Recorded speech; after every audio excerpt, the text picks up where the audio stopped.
Bismillahirrahmanirrahim. Assalamualaikum warahmatullahi wabarakatuh. Alhamdulillah hari ini kita ketemu lagi untuk mata kuliah hematologi. Pertemuan kali ini yang akan kita bahas adalah mengenai hitung jumlah leukosit. Kalau kita berbicara hitung jumlah leukosit berarti kita ingin mengetahui berapa kadar leukosit di dalam darah. Nah, seperti yang kita ketahui kalau di laboratorium untuk pemeriksaan leukosit itu ada dua. Ada yang hitung jumlah leukosit, ada yang untuk mengetahui jenis leukosit. Nah, kali ini yang akan kita bahas adalah jumlah leukosit. Kita langsung saja, kita mulai dengan definisi. Yang pertama, leukosit adalah sel yang mempunyai inti yang mempunyai jumlah sekitar 4.000 sampai 11.000 per milimeter kubik darah. Di sini leukosit adalah sel yang mempunyai inti. Jadi perbedaan antara sel darah leukosit dengan sel darah eritrosit adalah leukosit ini mempunyai inti, dia mempunyai inti. Kalau eritrosit dia tidak mempunyai inti. Makanya yang paling ditekankan di sini adalah definisinya leukosit adalah sel yang mempunyai inti yang mempunyai jumlah sekitar 4.000 sampai 11.000. Di literatur lain juga dikatakan bahwa nilai normal dari leukosit itu 4.000 sampai 10.000 per milimeter kubik. Nah, kalau misalkan terjadi pertanyaan, kalau misalkan leukosit, jumlah leukosit yang ditemukan itu lebih dari 11.000, lebih dari 10.000 per milimeter kubik darah, itu berarti dinamakan dengan leukositosis. Jadi leukositosis itu merupakan kalau didefinisikan leukositosis adalah kenaikan dari jumlah leukosit lebih dari normal, lebih dari 10.000 atau 11.000. Kemudian ini biasa ditemukan pada infeksi, kemudian pada inflamasi, anemia, leukemia, dan lain-lain. Itu ada nanti pertemuan selanjutnya. Nah, tadi yang kita bahas adalah leukositosis. Nah, ada juga yang dinamakan dengan leukopenia. Leukopenia yaitu kadar leukositnya atau jumlah leukositnya itu rendah. Jadi dia lebih rendah dari nilai normal. Jadi kalau tadi dikatakan bahwa nilai normalnya itu 4.000 sampai 10.000 atau 4.000 sampai 11.000, kalau dia penderita leukopenia berarti jumlahnya lebih rendah dari normal, itu berarti lebih rendah dari 4.000. Jadi seperti itu ya. Yang kedua, leukosit berperan penting dalam sistem pertahanan tubuh dengan cara fagositosis. Nah, kalau kita berbicara tentang imun serologi, di situ yang akan kita akan bahas full yaitu tentang leukosit. Karena yang berperan dalam pertahanan tubuh kita itu leukosit. Leukosit yang berperan sebagai pertahanan tubuh dengan prosesnya yang dinamakan dengan fagositosis. Nah, ini nanti akan dibahas lebih mendalam di mata kuliah imun serologi. Yang ketiga, jenis leukosit dibagi atas dua, yaitu granulosit dan agranulosit. Nah, kalau yang ini berhubungan dengan untuk melihat morfologi atau jenis leukosit di bawah mikroskop. Di sini dikatakan ada yang granulosit, ada yang agranulosit. Granulosit maksudnya ini yang mempunyai granula. Jadi dia mempunyai granula. Kalau kita lihat di bawah mikroskop dia mempunyai granula. Kalau yang agranulosit berarti dia tidak mempunyai granula. Yang keempat, ini tadi yang saya sampaikan, peningkatan jumlah leukosit di atas normal disebut dengan leukositosis, sedangkan penurunan jumlah leukosit di bawah normal disebut leukopenia. Itu tadi sudah saya sampaikan sebelumnya yang di nomor 1 ini. Next. Nah, kita masuk di ranahnya laboratorium. Jadi kita masuk di ranahnya ATLM. Nah, biasanya kita kenal metode pemeriksaan untuk leukosit itu ada dua. Ada yang metode automatic, bisa pakai spektrofotometer atau fotometer. Kemudian yang kedua adalah metode manual atau metode biasa disebut dengan metode kamar hitung dengan alat hemositometer. Ini metode manual ini masih banyak digunakan di laboratorium puskesmas yang belum mempunyai alat otomatik atau belum mempunyai fotometer atau belum mempunyai spektrofotometer. Kenapa dinamakan dengan metode kamar hitung dengan alat hemositometer? Karena alat yang digunakan adalah alat hemositometer. Next ya. Nah, kalau kita berbicara metode manual atau metode hemositometer, untuk wilayah laboratorium tetap kita bagi dalam 3 tahapan atau tiga bagian, yaitu tetap kita tidak bisa pisahkan, tidak bisa kita gabung antara pra-analitik, analitik sama pasca analitik. Jadi kalau kita berbicara tentang pemeriksaan laboratorium untuk semua pemeriksaan yang berhubungan dengan laboratorium, entah itu dia hematologi, entah itu dia serologi, entah itu bakteriologi dan lain sebagainya, tetap ada bagiannya pra-analitik, analitik, sama pasca analitik. Kalau pertanyaannya ada enggak keterkaitan antara pra-analitik, analitik sama pasca analitik ini? Ada. Jadi kalau misalkan pra-analitiknya sudah salah, berarti nanti pasca analitiknya sudah pasti salah. Kalau analitiknya salah, berarti di pasca analitiknya sudah pasti salah. Karena ini semua ada keterkaitannya. Next. Nah, kita masuk pertama kali di pra-analitik. Nah, di sini digambar, di pra-analitik ini alat-alat yang digunakan dalam metode hemositometer ini untuk pemeriksaan leukosit. Yang pertama ada pipetoma. Ini namanya pipetoma. Di sini bisa dilihat untuk pipetoma ini ada 2 pipet. Sengaja saya lampirkan 2 pipet. Di dalamnya ini ada semacam butiran atau bola di dalam tabung yang kecil ini. Nah, ini ada berwarna merah, ini ada berwarna putih. Yang berwarna merah ini digunakan untuk sel darah eritrosit. Kalau yang berwarna putih digunakan untuk leukosit. Nah, di sini ada skalanya yang masing-masing ini skalanya beda-beda. Ini skala eritrosit juga beda, ini leukosit juga beda. Nah, kalau pada saat kita pengerjaan nanti yang pas analitik, itu nanti ada yang dijelaskan nanti, ada skala-skalanya. Jadi misalkan ini leukosit, ini ada skalanya dari sini ke sini, itu untuk memipet darah EDTA. Jadi kemudian dilanjutkan memipet larutan TURC yang digunakan sampai di skala yang paling atas. Ini namanya pipetoma. Kemudian ada berikutnya ada kita gunakan kamar hitung improved Neubauer. Jadi atau Neubauer improved kalau tidak salah ya namanya seperti itu. Nah, ini kamar hitung yang digunakan di dalam pemeriksaan leukosit ya. Jadi kamar hitungnya. Nah, di sini di kamar hitung ini ada 2 bagian, ada bagian atas, ada bagian bawah. Nah, kalau misalkan adik-adik masih bingung, ini kalau kamar hitung seperti ini kamar hitungnya di mana? Nah, nanti kalau di bawah mikroskop itu kelihatan sekali kamar hitungnya ada di daerah atas sini, ada di daerah bawah sini.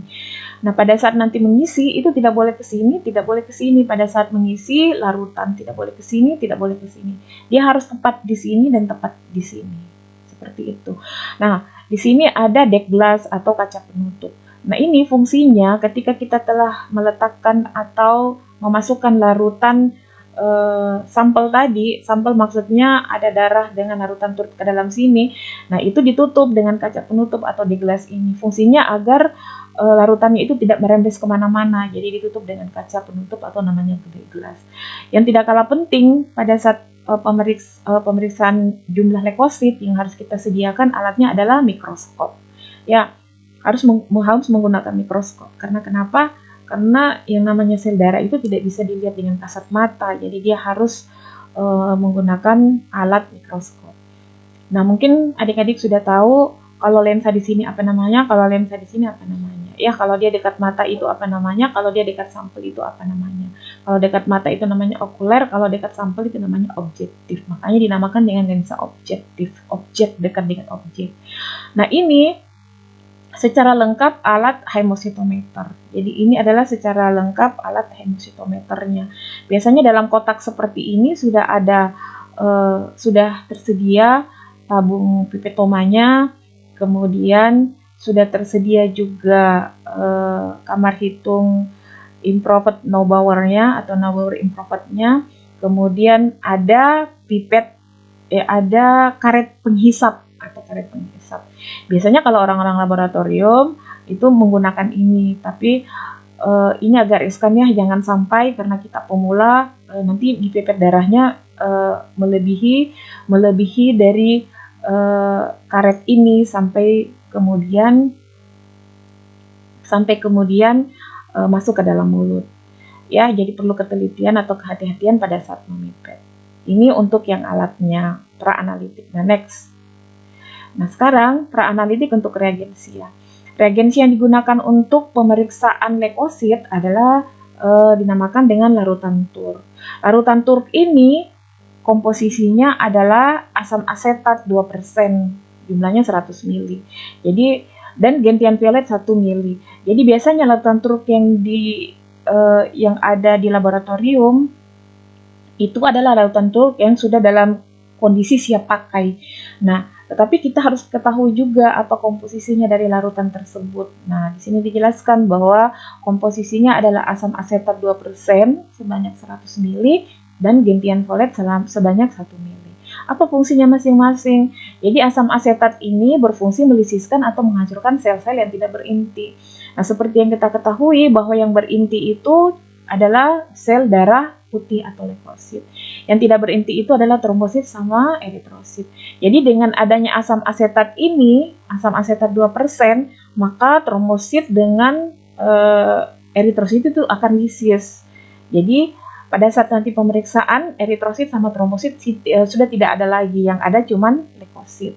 Kemudian gentian violet. Gentian violet ini berfungsi memberi warna pada sel leukosit. Nanti kalau di bawah mikroskop, pada saat kita melakukan pemeriksaan langsung di bawah mikroskop, gentian violet inilah yang memberi warna pada sel leukosit, pada inti sel leukosit. Biasanya menurut pengalaman-pengalaman laboratorium, itu kalau sudah di bawah mikroskop dengan perbesaran 10 kali, itu kelihatan di bawah mikroskop itu berwarna warna yang mengikat dari gentian violet ini. Ya, seperti itu. Jadi saya ulang, asam asetat itu fungsinya dia melisiskan atau menghancurkan sel-sel yang tidak berinti. Jadi yang tidak berinti itu adalah eritrosit sama trombosit. Eritrosit dan trombosit. Jadi otomatis dialisis, tidak terdapat lagi dalam sampel tersebut. Nah, gentian violet berfungsi untuk memberi warna pada sel leukosit. Jadi pada saat nanti di bawah mikroskop itu terlihat jelas yang mana leukositnya. Ya, itu untuk reagensia pra-analitik. Nah, next. Pra-analitik untuk bahan pemeriksaannya, ya. Bahan pemeriksaannya yang kita gunakan adalah sampel darah dengan antikoagulan EDTA. Bisa enggak sampel darah yang tidak mengandung antikoagulan? Bisa. Ini ada juga sampel darah perifer. Maksudnya sampel darah yang berasal dari darah kapiler, dari jari atau dari tumit. Nah, kalau sampel darah EDTA ini maksudnya sampel darah dari darah vena yang menggunakan antikoagulan EDTA. Nah, sebaiknya hindari antikoagulan yang selain EDTA, yaitu natrium oksalat. Karena kenapa? Karena antikoagulan natrium oksalat ini untuk leukosit dapat menyebabkan leukosit itu menggumpal. Jadi kita tidak bisa gunakan lagi, tidak bisa kita baca di bawah mikroskop. Karena kenapa? Sel darah atau leukositnya itu menggumpal karena akibat adanya antikoagulan natrium oksalat.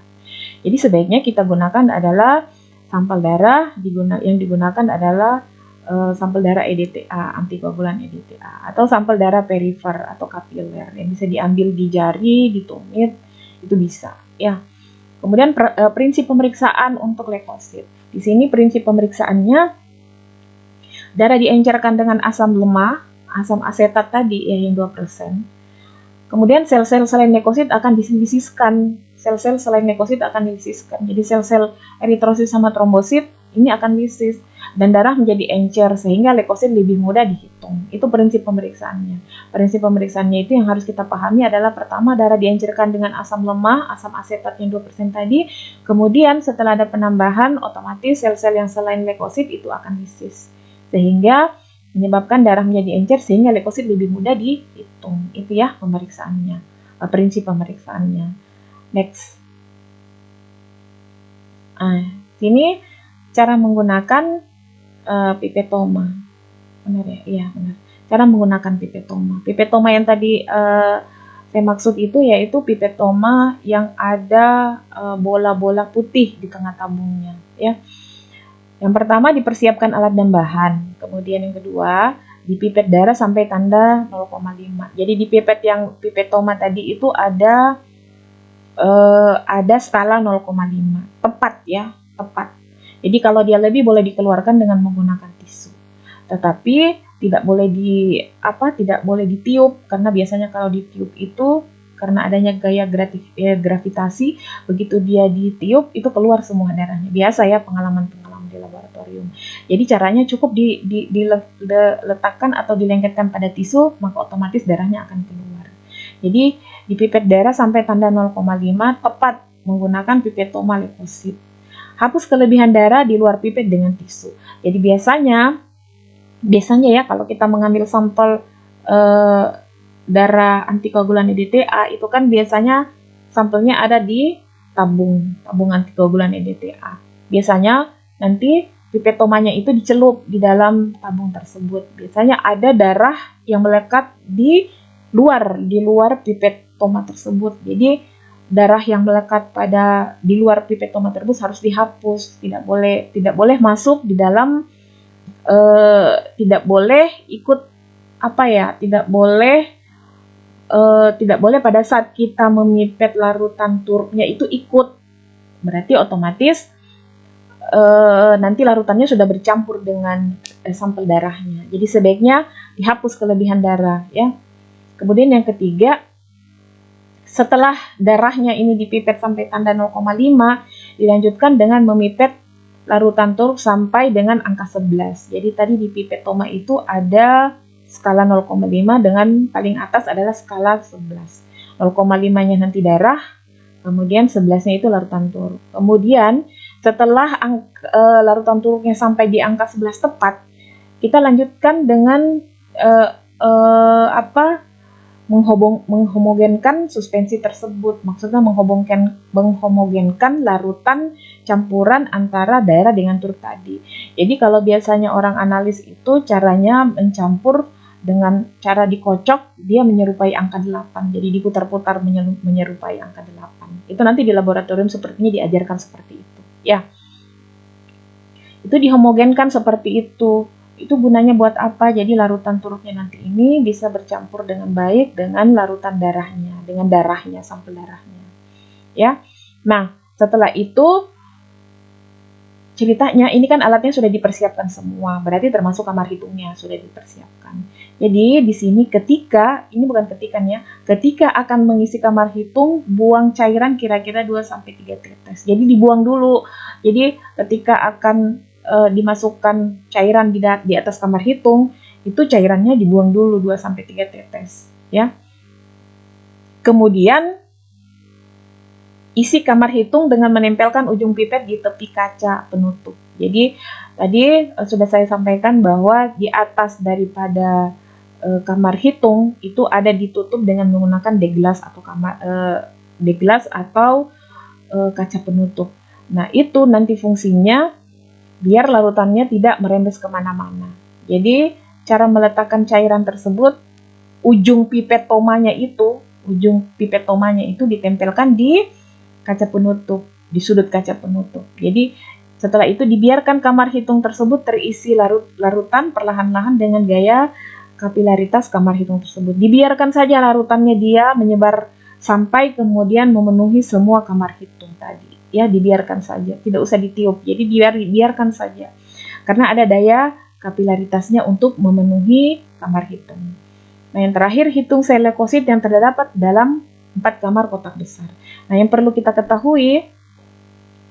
adik-adik ketahui bahwa di bawah mikroskop kamar hitung itu untuk leukosit terdiri dari 4 kamar kotak besar, 16 kotak sedang, ya.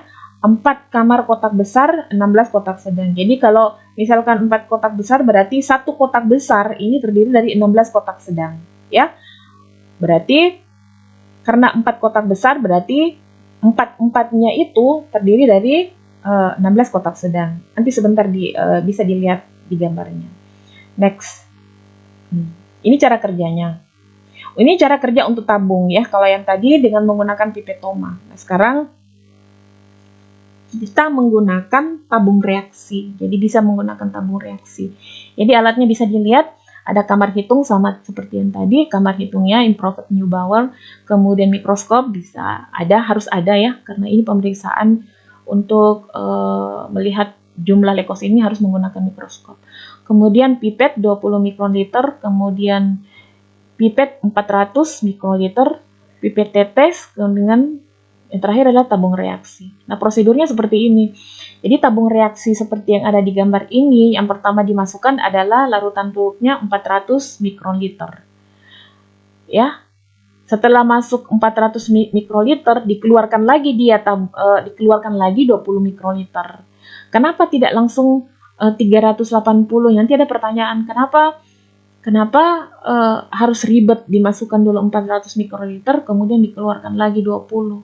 Karena kenapa tidak langsung 380 saja? Karena kalau untuk pipet itu biasanya kita agak ribet kalau menggunakan 300 karena kita harus menggunakan 100 dulu, baru 50, baru 20. Jadi lebih simpelnya kita masukkan dulu larutan turuknya 400, kemudian kita keluarkan lagi 20. Kita keluarkan atau dibuang lagi 20. Berarti yang tersisa di sini 380 mikroliter. Nah, di sini setelah masuk di sini larutan turuknya, nah kita tambah dengan yang kita tambah dengan sampel darah EDTA tadi sebanyak 20 mikron. Kita masukkan lagi ke sini. Kemudian dicampur, dihomogenkan seperti biasa ya. Campur, dihomogenkan. Nah, setelah itu dimasukkan ke kamar hitung sama seperti yang pipetoma. Hanya bedanya kalau pipetoma larutan turuk sama sampel darahnya ini dimasukkan ke pipetoma. Kalau cara tabung, larutan turuk dengan sampel darahnya ini dimasukkan ke dalam tabung reaksi. Tapi pengerjaannya sama pada saat di bawah mikroskop, sama-sama diletakkan di kamar hitung infrared Neubauer dengan menggunakan mikroskop lensa perbesaran 10 kali. Ya, seperti itu. Next. Nah, seperti ini prosedur kerjanya. Kalau bisa dilihat, ini adalah kamar hitung infrared Neubauer. Dalam keadaan posisi belum digunakan apa-apa, jadi dia masih jernih. Bukan di sini ya, jangan diperhatikan yang di pinggir sini, yang diperhatikan yang di tengah sini. Karena kenapa? Ini yang akan diisi dengan sampel tadi, dengan suspensi larutan. Nah, yang kedua, ini yang tampak adalah pada saat kita mengisi kamar hitung. Jadi yang kita pada saat kita mengisi kamar hitung, di ujung sini, di ujung kaca ini kan sebelum dimasukkan sampelnya ini ditutup dulu sama dek glass atau kaca penutup. Jadi area sini ini ditutup dengan dek glass atau kaca penutup. Nah, dengan menggunakan pipet tetes atau dengan menggunakan pipetoma tadi, diturunkan di sini larutan campuran sampel darah dengan larutan turuk tadi diturunkan ke sini. Jadi dibiarkan saja sampai kemudian larutan tersebut masuk ke dalam kamar hitung. Nah, nanti di bawah mikroskop dengan perbesaran 10 kali itu akan tampak seperti ini, kurang lebih tampak seperti ini ya. Nah, kurang lebih tampak seperti ini kalau di bawah mikroskop itu tadi sudah saya katakan bahwa untuk leukosit terdiri dari 4 bidang besar atau kotak besar. Yang dimaksud 4 itu yang ini, 1, 2, 3, 4 ini. Nah, tadi juga saya katakan bahwa dalam satu kotak bidang besar itu ada 16 kotak sedang. Nah, 16 itu yang ini, 1, 2, 3, 4, 5, 6, 7, 8, 9, 10, 11, 12, 13, 14, 15, 16. Ya, jadi yang harus adik-adik ketahui bahwa untuk leukosit, kamar hitungnya itu terdiri dari 4 kotak besar. Masing-masing kotak besar ini terdiri dari 16 kotak sedang. Di sini bisa kita lihat lebih jelasnya, ada garis putus-putus dan garis yang tidak putus-putus. Di sini ditandai bahwa garis yang tidak putus-putus itu dihitung nanti sel leukositnya. Di sini yang garis-garis ini kan tampak di sini. Ini tampak yang putus-putus, di sini tampak yang putus-putus, kanan dan bawah. Ya, untuk lebih jelasnya kanan dan bawah. Ini kanan dan bawah. Letaknya di kanan dan bawah. Ini tidak dihitung. Maksudnya kenapa tidak dihitung? Maksudnya pada saat nanti di bawah mikroskop itu seperti ini penampakannya leukositnya. Anggaplah ini seperti leukosit. Ya, anggaplah leukosit. Yang tidak dihitung yang ini, kanan dengan bawah. Itu sudah ketentuannya tidak dihitung kanan dan bawah. Itu sudah bisa. Jadi yang ini sudah bisa mewakili leukositnya. Nah, tapi itu yang jika menyentuh ya, jika menyentuh garis. Jika menyentuh garis berarti kalau selnya menyentuh garis kanan itu tidak dihitung. Jika selnya menyentuh garis yang di bawah itu tidak dihitung. Tetapi jika sel darahnya menyentuh garis atas dengan kiri, itu bisa dihitung enggak? Bisa. Sepanjang dia tidak melewati garis seperti ini contohnya. Jadi kalau dia masih melengket ke garis itu bisa dihitung, masih bisa dihitung. Yang penting tidak melewati dari garis. Kecuali yang kanan dengan bawah itu tidak. Jadi kita konsisten. Jadi dari semua kotak ini yang kanan dengan bawah itu tidak dihitung. Nah, bagaimana cara menghitungnya? Kita zigzag untuk mempermudah saja pada saat perhitungan. Jadi zigzag dari arah kiri ke arah kanan, kemudian turun menuju ke arah kiri, turun menuju ke arah kanan, turun menuju ke arah bawah, ke arah kiri. Ini fungsinya buat apa? Buat mempermudah saja pada saat perhitungan. Kalau jadi kalau adik-adik mau putar seperti ini boleh. Jadi kenyamanan sendiri, yang mana yang lebih mudah. Tetapi yang harus diperhatikan itu kanan dengan bawah. Ya, seperti itu. Next. Nah, ini perhitungan. Jadi kalau sudah tadi kita melihat di bawah mikroskop, kita hitung. Maksudnya gini, jadi kita hitung dulu seperti biasa. Jadi misalkan begini, saya ulang ya. Jadi kamar 1 kita sudah dapat misalkan leukosit segini jumlahnya. Nah, itu kita catat saja dulu. Ini segini jumlah leukositnya. Ini kamar 2 segini jumlah leukositnya. Dicatat saja dulu seperti biasa. 3 segini jumlah leukositnya, atau 4 kamar 4 segini jumlah leukositnya. Itu dihitung seperti biasa. Dicatat saja dulu seperti biasa. Nanti dimasukkan dalam rumus. Nah, ini perhitungannya. Tadi dikatakan bahwa satu kotak bidang besar itu terdiri dari 16 kotak sedang. Ya, masing-masing luas satu bidang besar itu adalah 1 kali 1 mm pangkat 2. Ya, jadi luas satu bidang besar itu 1 kali 1 mm pangkat 2. Jadi dihitung 4 bidang besar itu dikali 1, berarti sama dengan 4. Jadi 4 bidang besar itu dikali 1. Ya, jadi 4 bidang itu 4 kotak besar itu dikali 1 berarti 4. Tinggi kaca kamar hitung itu 0,1 mm. Jadi tinggi kaca kamar hitung itu 0,1 mm. Volume 0,1 mm itu dikali 1 mm pangkat 2. Jadi sama dengan nanti akan diperoleh 0,1 mm pangkat 3. Nah, ini kalau perhitungannya.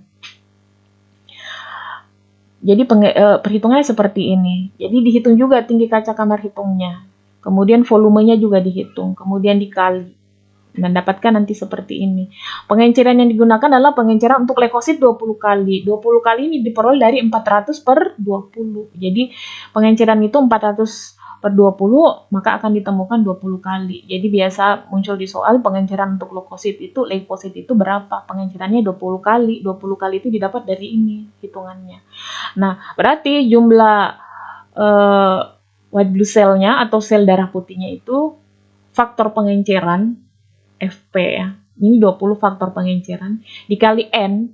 N ini yang dihitung tadi, yang tadi di kamar hitung pertama, kotak besar pertama itu berapa, kemudian dijumlah lagi dengan kotak besar kedua, kemudian dijumlah lagi dengan kotak besar ketiga, dijumlah lagi dengan kotak besar keempat. Dimasukkan ke sini yang dihitung tadi. Jadi faktor pengenceran dikali leukosit yang dihitung bagi 4 kali 1 kali 0,1. Nah, ini ditemukan nanti 50 kali N jumlah sel. Nah, itulah white blood cell-nya. Jadi itulah jumlah sel leukositnya. Nah, ini bisa kita pahami atau bisa lebih jelasnya lagi kalau kita melakukan pemeriksaan di laboratorium langsung. Jadi kita hitung sendiri, kita masukkan ke dalam rumus sendiri. Ya, next. Pasca analitik maksudnya interpretasi hasil dari jumlah leukositnya tadi. Jadi nilai normal untuk dewasa itu 4.000 sampai 10.000 per mikronliter darah. Ya, jadi kalau untuk orang dewasa beda sama anak bayi. Jadi kalau orang dewasa itu 4.000 sampai 10.000 per mikroliter darah. Kalau neonatus bayi itu 10.000 sampai 26.000 per per liter darah. Ini untuk pasca analitiknya. Tadi sudah dibahas ya, kalau dia lebih tinggi dari nilai normal apa namanya, kalau dia lebih rendah dari nilai normal itu apa namanya. Next. Nah, karena ini dia manual, ya bukan tidak dioperasikan menggunakan alat fotometer atau spektrofotometer, jadi pasti ada sumber kesalahannya. Lebih banyak sumber kesalahannya ya karena dia bersifat manual. Yang pertama, pengambilan sampel darah di lengan yang terpasang jalur intravena menyebabkan hitung sel rendah karena adanya hemodilusi. Jadi di sini jalur intravena maksudnya adalah lengan yang terdapat terdapat cairan infus. Jadi biasanya kalau di rumah sakit itu kita sebaiknya menghindari pengambilan darah yang lengannya terpasang cairan infus. Karena kenapa? Dia akan menyebabkan sel, apalagi untuk darah lengkap, sel leukosit itu rendah karena adanya hemodilusi. Jadi misalkan kalau venanya terpasang di kanan, ya usahakan ambilnya di kiri. Seperti itu. Kemudian yang kedua, darah atau larutan turuk yang dipipet tidak tepat. Maksudnya begini, pada saat kita memipet tadi dikatakan bahwa kalau larutan darahnya sampai tanda 0,5. Nah, ternyata pada saat kita memipet tidak sampai skala 0,5. Nah, itu bisa mempengaruhi hasil juga. Artinya kan sampel darahnya tidak tepat. Sama kalau untuk larutan turuknya juga. Kalau tadi dikatakan bahwa larutan turuknya itu sampai tanda 11. Nah, kalau larutan turuk yang dipipet tidak sampai 11, itu juga akan mengganggu hasil pemeriksaan. Jadi diusahakan darah sama larutan turuknya itu pas 0,5 dengan 11. Yang ketiga, menggunakan pipet yang basah. Jadi di laboratorium itu kita tidak boleh menggunakan pipet yang basah, harus kering. Karena kenapa? Dia akan bercampur dengan sampel darah, dia bercampur juga dengan larutan turuk. Jadi hasilnya otomatis tidak akurat lagi, tidak tepat lagi. Yang keempat, terjadi gelembung udara saat memipet darah atau larutan turuk. Otomatis akan mempengaruhi hasil. Karena kenapa? Pada saat nanti, ini biasanya kalau pemula adik-adik kalau praktikum di laboratorium pemula, itu ada pada saat kita memipet, itu ada gelembung udara pada saat memipet. Itu mempengaruhi sekali hasil, karena kenapa? Jumlah darah yang akan dipipet itu sudah tidak tepat lagi, 0,5. Karena kenapa? Ada gelembung udaranya yang menghalangi. Larutan turuknya juga seperti itu, tidak tepat lagi 11, karena kenapa? Ada gelembung udara yang menghalangi. Nah, adanya bekuan darah disebabkan karena pengerjaan yang lambat. Biasanya kalau pemula, kalau kita baru semester 2, semester 3 untuk pemeriksaan leukosit, itu kita kerjanya lama karena tremor atau dan lain sebagainya.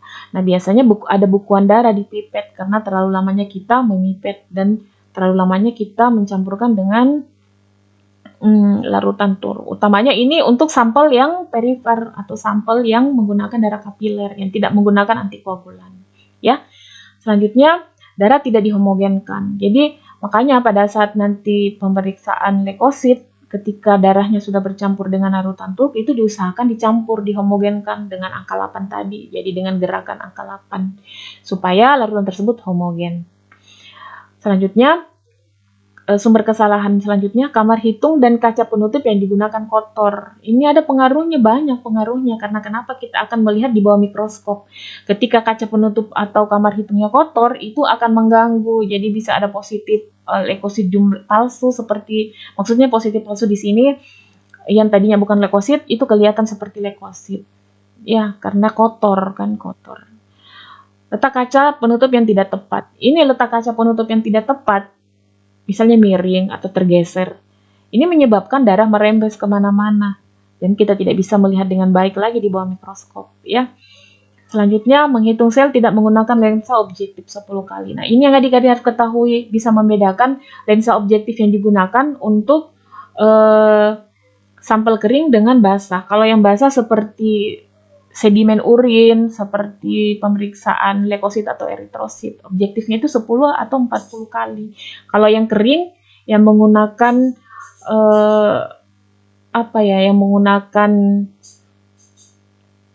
oil emersi, itu objektifnya harus 100 kali. Dia tidak kelihatan kalau 10 kali. Nah, kalau pengalaman-pengalaman di laboratorium, itu kan susah kalau pemula untuk mencari 8 pandang dengan lensa objektif 10 kali.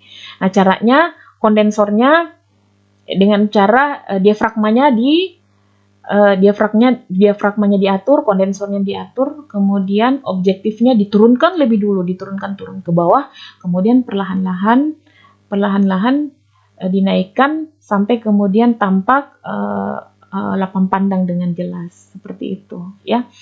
Terus yang terakhir adalah ketidaktelitian dalam menghitung sel. Nah, karena ini sel kecil di bawah mikroskop, jadi kita terburu-buru untuk menghitung. Jadi adanya ketidaktelitian dalam menghitung sel. Ini mempengaruhi hasil, karena kenapa? Karena selnya itu kan masuk dalam, nanti dimasukkan dalam rumus perhitungan. Jadi otomatis nanti hasil yang diperoleh ini tidak sesuai lagi, tidak teliti, disebabkan karena ketidaktelitian kita. Nah, itu sumber kesalahan. Saya pikir sudah dijelaskan untuk hitung jumlah leukosit mulai dari pra-analitik, analitik sampai pasca analitik. Semoga pertemuan kali ini bermanfaat, kemudian bisa dipahami dan bisa nanti dilanjutkan di pertemuan untuk praktikum di laboratorium. Maafkan jika penyampaian dalam materi kali ini ada kesalahan atau ada penjelasan yang tidak jelas. Nanti pertemuan berikutnya mungkin bisa dibahas di pertemuan praktikum. Sekian dari saya. Saya tutup dengan terima kasih. Wabillahi taufiq wal hidayah. Wassalamualaikum warahmatullahi wabarakatuh.